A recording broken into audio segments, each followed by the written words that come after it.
नमस्कार दोस्तों मैं विकास सांगवान। इस वीडियो में आपको हरियाणा में जो लाडो लक्ष्मी योजना की शुरुआत होने जा रही है 25 सितंबर से, तो उससे पहले आज ये वीडियो आप सभी के लिए जो है वो ज़रूरी है, क्योंकि यहाँ पर जो है वो पात्रता शर्तें, अपात्रता शर्तें, ज़रूरी दस्तावेज, ये सब कुछ आपको इस एक ही वीडियो में, छोटी सी वीडियो में डिटेल से बताने का काम किया जाएगा।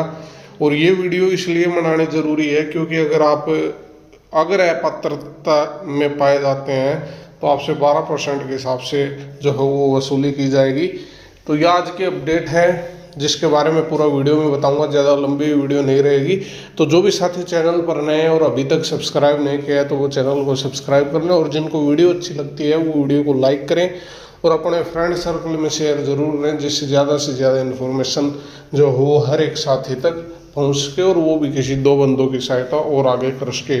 तो दीनदयाल लाडो लक्ष्मी योजना को लेकर जो विभाग के द्वारा एक पंपलेट जारी किया गया है, सभी जो है यहाँ पर जगह आपको ये पंपलेट कल देखने को मिलेगा, और यही दस्तावेज सेम टू सेम आपको जो है वो हर जगह देखने को मिलेंगे, क्योंकि खुद जो सेवा विभाग हरियाणा जो इस स्कीम को लोगों तक उपलब्ध करवाने का जिम्मा जिस विभाग को दिया गया है वो सेवा विभाग हरियाणा जो है, यानी जो social justice and empowerment department है, जो ये पेंशन वगैरह का काम देखता है, उसी विभाग को ये काम दिया गया है। तो सीधा जो इनके द्वारा विभाग के द्वारा एक पंपलेट जो जारी किया गया है उस पर मैं आपको ले चलता हूँ, और ये कुछ की पॉइंट मैं आपको इस वीडियो के एंड में बताऊंगा, वो आप ज़रूर देखिएगा। अगर आपको वो अच्छे लगते हैं तो उन चीज़ों पर इम्प्लीमेंट ज़रूर कीजिएगा, आपके लिए ही जो है वो फ़ायदेमंद रहेगा।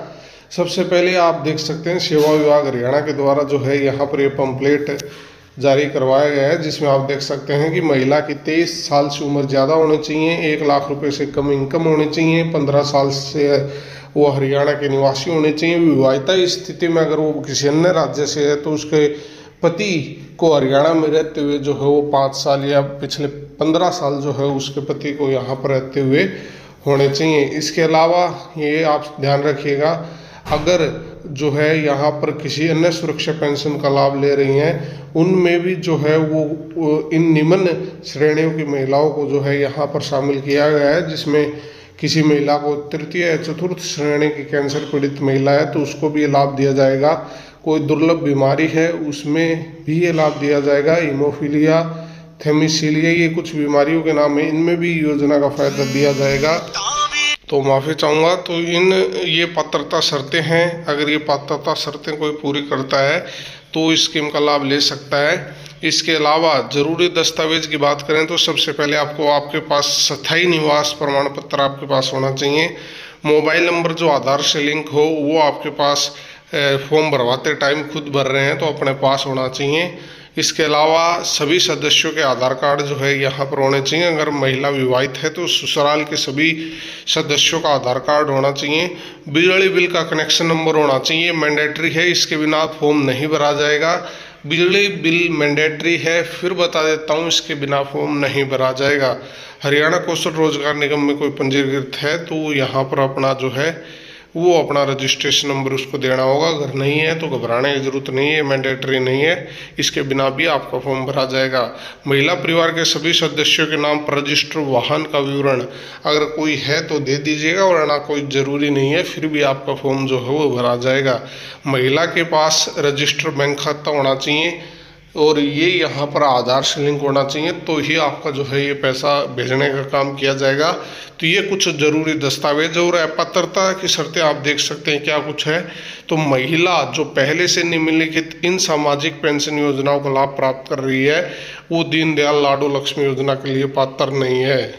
तो ये कुछ मैं आपको ये आपकी यहाँ पर पेंशन योजनाएँ हैं, जिनमें पहली बुढ़ापा पेंशन, दूसरी विधवा या निराश्रित महिला पेंशन, तीसरी दिव्यांग पेंशन, चौथी लाडली सामाजिक सुरक्षा योजना पेंशन, पांचवी यहाँ पर कश्मीरी विस्थापित हैं उनको वित्तीय सहायता पेंशन, बोन्ना भत्ता पेंशन, तेजाब पीड़ित महिला या लड़की की वित्तीय सहायता पेंशन, अविवाहित महिला को वित्तीय सहायता पेंशन, पद्म पुरस्कार विजेताओं के लिए हरियाणा गौरव सम्मान योजना। इसके अलावा सरकार द्वारा अधिकृत अन्य कोई योजना के तहत अगर यहाँ पर महिला लाभ ले रही है तो वो भी इस स्कीम के लिए पात्र नहीं है। तो मेनली इन स्कीमों में कोई भी लाभ ले रहा है वो यहाँ पर अपात्रता उसकी यहाँ पर होगी। अगर वो फिर भी आवेदन कर देता है तो सबसे पहले तो उसका आवेदन पहले ही रिजेक्ट कर दिया जाएगा। फिर भी अगर हो भी जाता है उसका फॉर्म वेरीफाई और पता चल जाता है विभाग को, तो 12% के हिसाब से, ब्याज के हिसाब से जो है यहाँ पर पैसे जो है वो वापस भरवाया जाएगा। अब मेन बात आती है उन महिलाओं के लिए जो यहाँ पर लेबर कॉपी जिनकी बनी हुई है, कंस्ट्रक्शन कॉपी, इसके अलावा जिनको यहाँ पर सक्षम योजना का फ़ायदा मिलता है, तो उन महिलाओं को मैं कहना चाहूँगा वो अभी इस योजना के अंतर्गत आवेदन ना करें। 1-2 दिन में या जैसे ही जो यहाँ पर इसको लेकर विभाग अधिकारियों को आदेश मिलेंगे, क्योंकि अभी कोई आवेदन इस पे केवल जो है वो टेस्टिंग मोड के लिए आवेदन मांगे गए थे। तो अभी के लिए जो है यहाँ पर ऐसी महिलाएं कोई भी आवेदन ना करें, क्योंकि सरकार ने एक लाइन ये लिख के, जो लास्ट पॉइंट है, हरियाणा सरकार के द्वारा अधिसूचित अन्य कोई योजना के अंतर्गत अगर महिला लाभ ले रही है तो वो भी इसकी पात्र नहीं है। तो इस स्थिति में जो है यहाँ पर सक्षम योजना या जो कंस्ट्रक्शन कॉपी वाली महिलाएं हैं जिनके लिए जो मजदूरी कॉपी बनी हुई है, वो इस स्कीम के अंतर्गत आवेदन ना करें। मेरी यही सलाह है। जो की पॉइंट मैं आपको बताने की कोशिश कर रहा था, तो ये 2 योजनाएं हैं, जो 2 की पॉइंट हैं, उनमें आपको मैं यही बताना चाहूँगा कि अगर आप इन दोनों स्कीमों से संबंधित हैं तो आप इस योजना के लिए अभी के लिए आवेदन ना करें। आगे अगर इसको लेकर कोई क्लैरिफिकेशन या अपडेट आती है तो उस टाइम आपको बता दिया जाएगा कि आपको आवेदन करना चाहिए या नहीं करना चाहिए। वैसे मेरे हिसाब से जो है यहाँ पर आपको बेरोजगारी भत्ता अगर बात करें तो अब 2100 से ज़्यादा जो 12वीं पास लड़कियां हैं, केवल उन्हीं को जो है वो 1200 रुपये यानी 2100 से कम रुपए मिलते हैं। और वहाँ पर अगर ग्रेजुएट की बात करें तो ग्रेजुएट को अब यहाँ पर 2000 रुपये की आर्थिक सहायता दी जाती है। और पोस्ट ग्रेजुएशन वाली लड़कियों की बात करें तो 3500 रुपये का लाभ जो है वो उनको यहाँ पर सक्षम योजना के अंतर्गत दिया जाता है प्रत्येक महीने। तो सक्षम योजना और कंस्ट्रक्शन वर्कर अभी मेरे ध्यान में यही दोनों वर्ग की महिलाएं हैं। अगर कोई और है तो आप कमेंट सेक्शन में मेंशन कर दीजिएगा आप किस योजना का लाभ ले रहे हैं, तो उस हिसाब से मैं आपको बता दूंगा। मेरे हिसाब से अन्य किसी योजना का कोई भी लाभ जो 2100 रुपये से ज़्यादा है, मेरे हिसाब से तो सरकार यही करेगी। जो 2100 रुपये से ज़्यादा होगा वो यहाँ पर सरकार उसको स्वेच्छा से करेगी कि वो लगातार सक्षम योजना का ही फायदा लेना चाहती है या इस योजना का फायदा लेना चाहती है, उससे ये पूछा जाएगा।